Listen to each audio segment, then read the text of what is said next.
prayer is entering into the presence. And the reason that you say Allahu Akbar is you are pushing this world away from you and putting it behind you, and you are entering into a state of presence with your Lord. You begin, Alhamdulillahi Rabbil Alameen. Praise be to the Lord of the worlds, the merciful, the compassionate.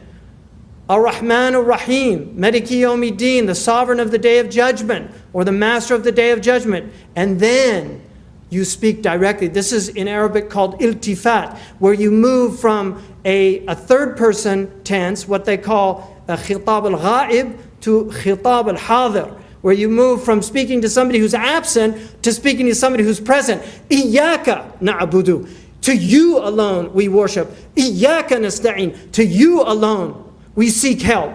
This is what the Fatiha is. It's to enter into the presence of your Lord.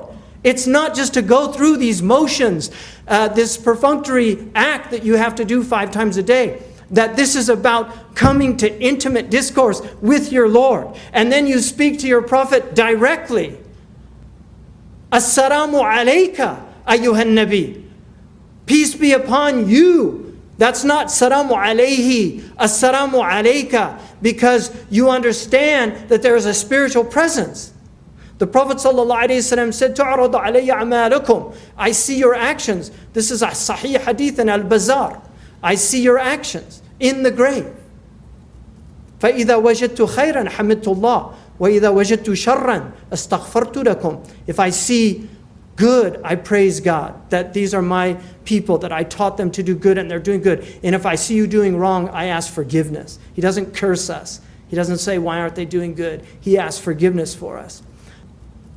The beginner's mind is a wonderful mind, they say, because the beginner is always present, because they're so worried about getting it right. If you watch a beginner driver, I love when I drive by these schools, you know, these driving schools. I love watching these people learning how to drive. They're usually about 16, and they're in there, and they're so present because they have the beginner's mind. You see, after a while, they like everybody else, they're falling asleep at the wheel, right? They go from one place to another and they don't know how they got there. But they've done that trip so many times because they're asleep at the wheel. The lights are on, but nobody's home. This is most people. We're somnambulant. We're sleepwalking through life. We're not present. We're not present in our meetings when we meet each other.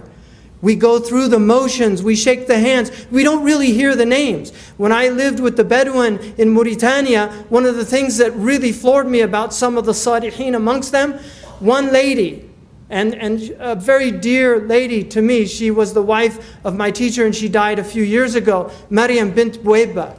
And I wrote a piece about her called Another Mother of the Believers.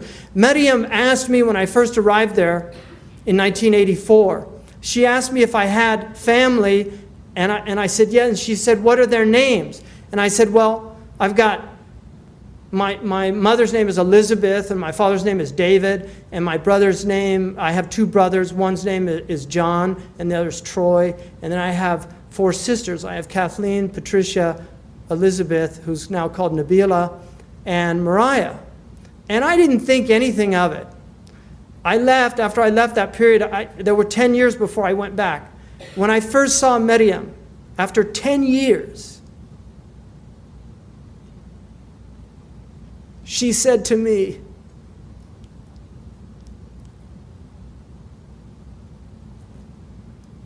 Kaifa David? Kaifa Elizabeth? Kaifa John? Kaifa Troy? Kaifa, Mariah, Patricia, and she named all of my family.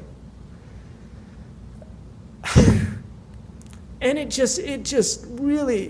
was such a dagger to the heart because I realized she wasn't just asking to chat.